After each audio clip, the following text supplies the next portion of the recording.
Morning. We're back again this week, which is our second week with the conversation live chat. And my name is O'Brien Dennis. I am a author, an advocate, and I'm a victim of sexual abuse. Well, I can't say victim, I'm a survivor of sexual abuse. So this week we have with us Raymond Sosa, who is a very good friend of mine. I've known Raymond for probably about 8, 9, 10 years, somewhere like that. And I'm very grateful and thankful for you to do this one-on-one conversation with me about your journey and your struggles dealing with sex abuse. So, just a bit about Raymond. Raymond works for the Alliance for Positive Change. He's a peer counselor for HIV and Hep C test. And just recently, Raymond was added onto the O'Brien Dennis Initiative board. So it's my way of not only giving Raymond a platform to tell his story, but to have a one-on-one conversation with you as a friend about how you have dealt with your struggles. And we've had several conversations about how I've dealt with my own story. So, but before we have our conversation with Raymond, as I did last week, the intention of doing these live chat series is to give you, the audience who are watching us, a glimpse into the life of a survivor. Too often we get so consumed and caught up with the abuse itself, how it happened, when it happened, the whole dynamics of what really occurred. So I don't want to focus my attention on the abuse. It is what it is. We, in no way, shape, or form, can normalize a traumatic experience, and nor is it my intention to want to re-traumatize you. And oftentimes I've told people that sitting down listening to people when they go in graphic details about their story, their trauma, it brings me back to where I was coming from. And I really don't think I need to do that to you. No. So the intention is to allow you, the viewer, to get a better understanding of the men who we're going to interview in the next 7 more cycles, and get a better feel of their life story. And the purpose is to give each of these individuals a platform to tell their story in their own authentic voice. It's very important to hear firsthand these men's story and to actually put a face to it, a human side to this conversation. So my first question for you, Raven, at what age did the abuse occur? Um, I don't know. I'm so bad with the age. I just know it was about. I'm gonna say 24. Okay. 24, 25, 26, 27, 28, 29, 30, 31, 36. Yeah, just about roughly, probably about a good 8 years ago, because I'm 33 now. Well, I've always said to you that you look very young for your age, right? Oh, thank you. That's probably what cream you're using. So we're gonna touch on the timeline and the age, because Raymond took part in our 2013 photo exhibition, which is called The Untold Story. And I recall going up on stage and seeing his picture, and he actually had nothing there. And you're actually looking on the screen his first picture that he did for the organization, which is our way of really highlighting and putting a human face to male sex abuse. Question to you. So what was it like after, and who did you have a conversation with, or did you even tell anyone about this? Well, I didn't tell anybody for a while because it happened back in 2008. Okay. So I just know that it was it's probably a good 2 years before I actually told someone, and it was my best friend, my very very close friend. We're like brothers, and he's the first one that I told.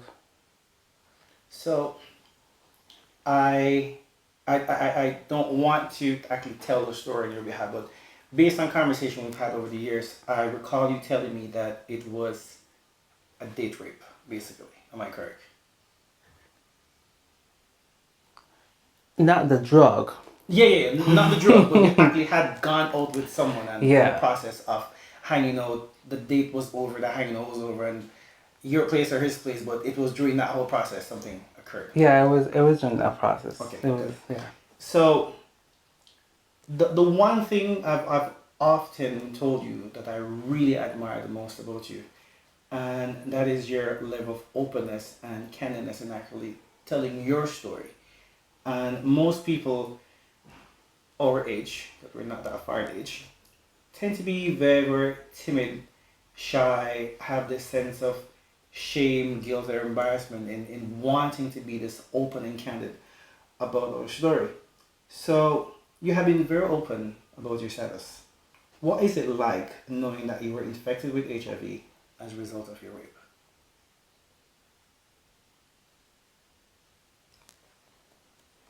It wasn't easy to face the reality of having that from something else that was bad. You get what I'm saying? Yeah.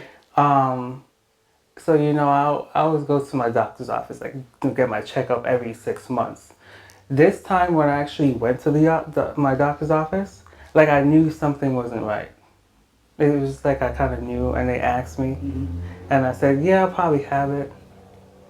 And the counselor looked back at me and said, "Well, what if you don't have it?" Then I'm like, "That'd be great." And then he said, "What if you do have it?" And I said, "Well, I already know I have it, so I'm kind of like, but it's nothing like actually hearing the results of, you know, the test." So So when you heard the doctor called you in and you went in and had a conversation, how did you feel in that moment, knowing that not only did you go through this traumatic experience dealing with the rape, and now as a result, you're now having this. And we all know, as black men, there's this huge stigma that comes with having HIV. mhm. I honestly, I got raped at 21, and I never got tested, never seeked a doctor, never got professional help until years after. I'm not sure how I would have probably dealt with it. I've been prone over the years for suicidal attempts. I guarantee I'd probably kill myself if that had happened to me at 21. No, I'm in a whole different mental mindset, but I can guarantee you, probably if I was 21 and that was what happened, I wasn't sure how I could have dealt with it.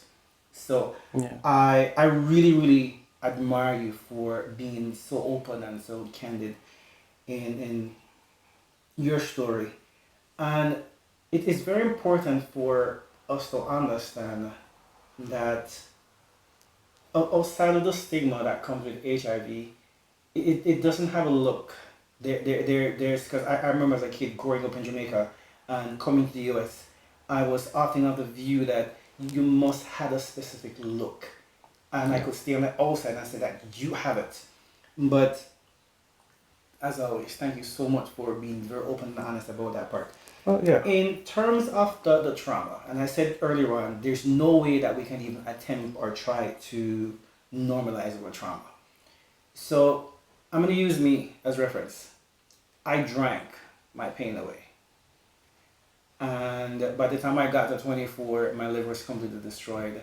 And for those of you who know Jamaican Appleton rum, there was always a bottle chilled in my freezer. And whenever I came in from work, that was it. A glass, unchased, straight ice, and that was it. That was my way of coping with it. And there's a period in my life where I had that slut moment Yeah. where well, we said yes, I can say that you can easily relate to that slut moment where not trying to be rude or graphic, but I just fucked the pain away because I felt that was the only way to deal with it. So, how did you cope with the trauma? How did you cope with all that you were going through? I fucked the pain away. No. um, well, similar to you, I just started sleeping with everybody.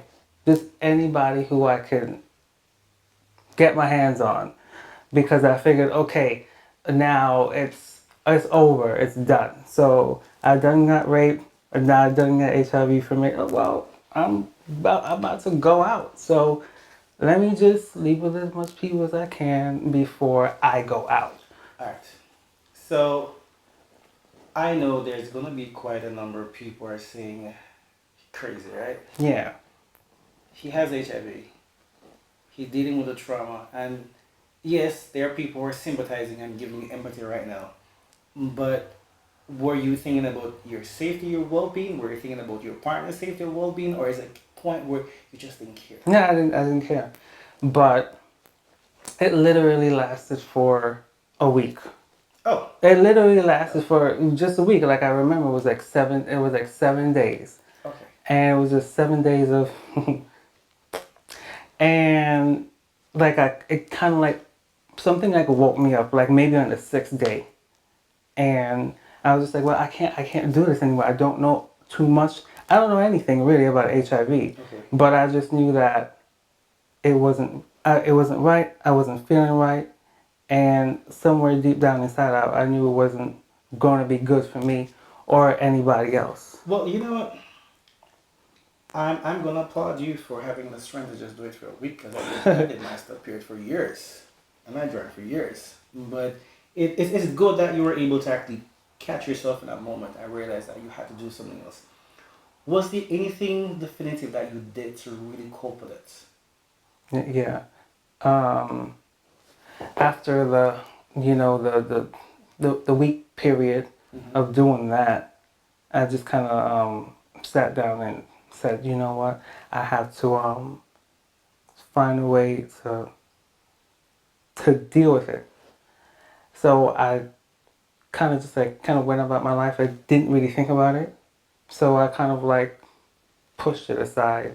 I didn't really think about the rape. I didn't think about the HIV. I didn't think about anything. So it was back there, and And you just decided to not address it, not deal with it at all. yeah, yeah, So for those who are watching, I guess what they may be wondering is, was there anything that you did that really helped you to put it behind you, to not focus on it?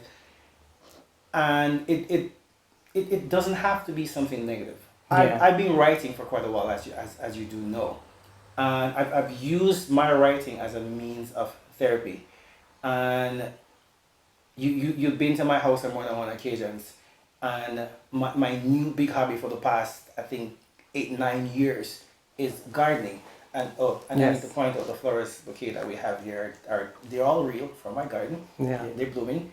So that's how I cope with my trauma. So when you say that you put it on the outside, yeah, what do you really do to just keep it there at that point? yeah. I was just I can't remember the word. Stuffing. I was just like stuffing it back there, but probably about after about a year and a half, 2 years that after I told my brother, um, he was volunteering at this place called GMHC, Hmm. and he told me to, you know, you should go there because I think they have services that could probably, you know, help you and um, maybe you can find some type of maybe therapy or whatever. And I was like, therapy? I'm like, come on, we're black. We don't need therapy. But I was willing to give it a chance though, so I did. And that's kind of like how I started, you know, the whole healing after going to GMAC and volunteering for them and getting a therapist. Not too far down the street, community health center called Callan Lord. That I got my therapy sessions there. So that's kind of how I started the healing process. So it's there's there's no one set method of dealing with this. No. We both, well, you had a 1 week stop period. I had years of stop period, years of drinking. Now I'm doing gardening and writing books, and I created OD because it was my way of giving back. I went into social services because I remember what it was like as a child, not feeling as if I had a voice. And I've been working with kids for the past 10 years going Mm. because I wanted to give back because I know that there's so many kids out there that doesn't have a voice. Mm. And I've never shared my story with my families, but I think it's very, very important to really just give back and really just own what's really going on. So we we oftentimes talk about shame when we talk about sex abuse. And it takes a certain level of vulnerability to be in this space that you are in, even having this conversation with me and being so open and candid. I've been very grateful that you not only took part in the 2013 for the exhibition that the organization had, which was titled The Untold Story, but just recently we had an exhibition at the Schomburg Yeah. in New York, and you were actually the face Yeah. of that photo exhibition. And it was a real struggle selling your picture because you were laying on a table. There was a guy that was on top of you, and there was a used condom on the table. Mm. And it was very risky. Michael Little Jr., who is the inspiration behind the second photo exhibition, I think he Yeah. did a phenomenal job He did. with you. And my question is, why did you do the exhibition? Apart from because you had to get yourself in a very vulnerable stage, and you didn't just do it for us once; you did it twice. Why did you actually do it?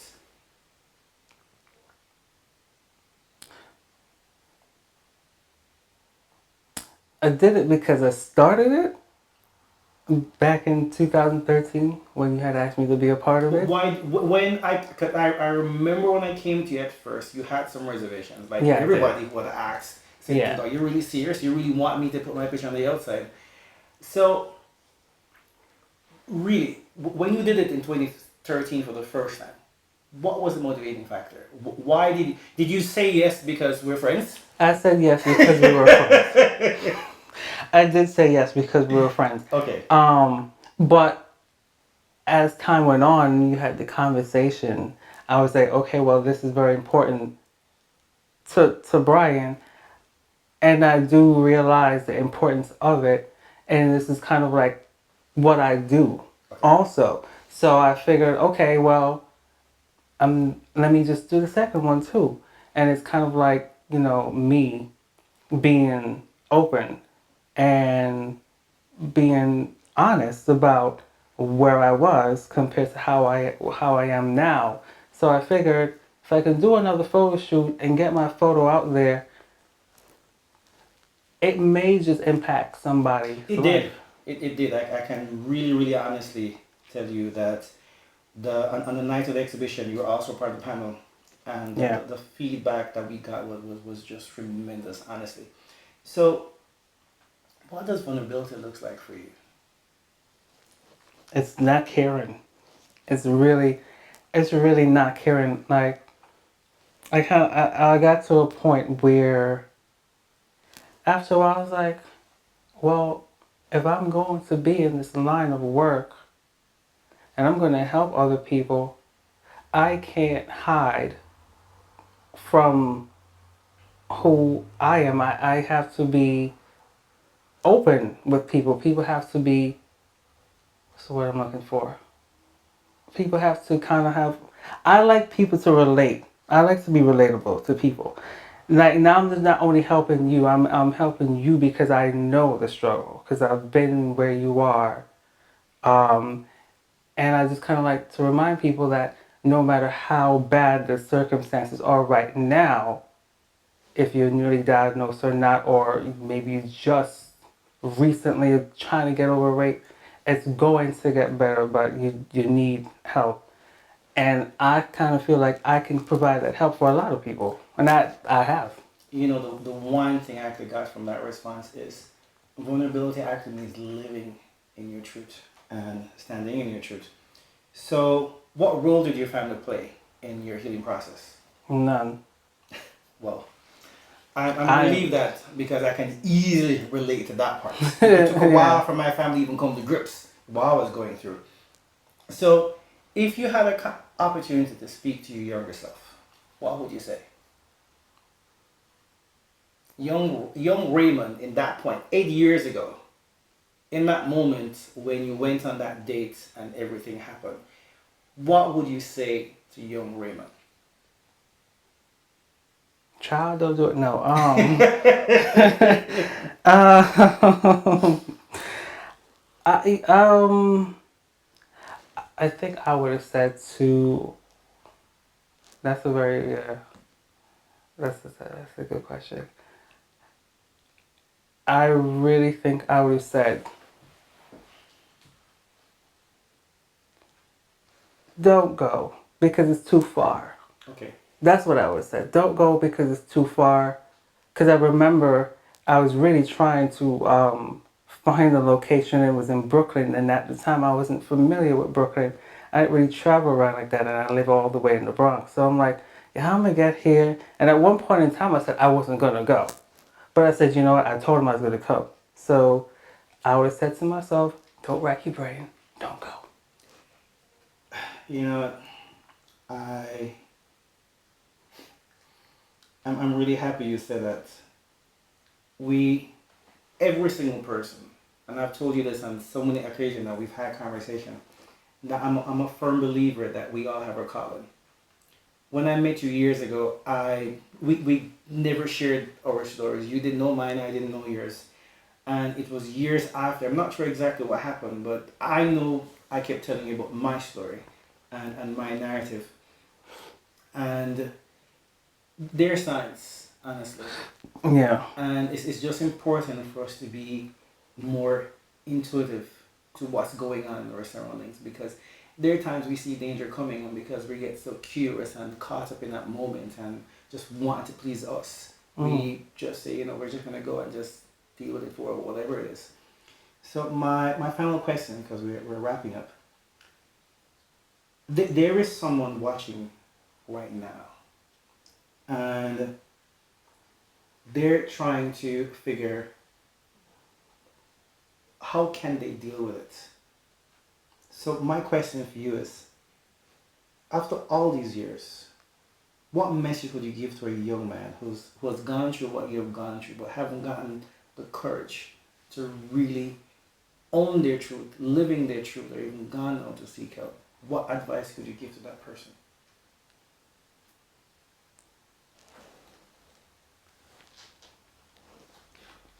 The only advice I could really give to a person in that situation is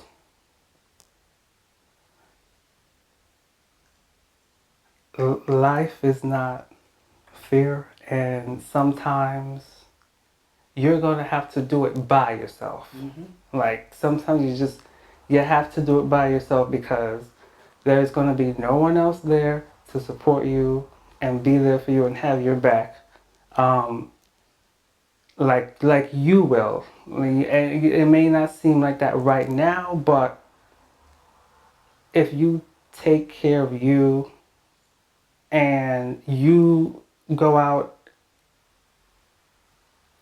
and find the resources yourself, and I know that sounds tough, but that's what But I it is did. hard. It is really hard. Because there was I mean, I had a resource, and it was GMAC, and then and after that, I had a whole slew of other resources. But I think the first step to getting there is to acknowledge that it happened Mm-hmm. and find solutions and find ways that you can get past it, because if you don't face it, it's only going to consume you in the long run. So that's probably the best advice that I can give. All right. So this is it. And thank you so much I can't believe half an hour passed Been so a half quickly, an hour. Gracie. That's been Oh, half an hour. So thank you so much for everything that you have given to the organization. And thank you, as always, for being so open and candid. thank you. So we're going to have the clip on our website at obdn.org, obdi.org. I'm sorry, obdi.org. Yes. And for those who really want to help us in what we're doing, because this isn't easy work. We don't get funding from the state, we don't get funding from the federal government. If you really want to help another man out there who's going through what Raymond has gone through, what I've gone through, because we're not victims, we're all survivors. You can easily go to our website and make a donation. Next month on the 26th, we're having our major fundraiser, and it's a garden party and an award. And I'm gonna say that you're getting an award for vulnerability, for being so open and candid. And it is a pleasure doing this. We're having we're having 6 more cycles from today. And I'm very excited for who we're going to interview next week. So as a young man, and it's very intriguing in just showing the dynamics in terms of the varied age and how we all deal with it. So it was a pleasure doing this once more, and I will be back live again. And Raymond, thank you so much again. Thank you.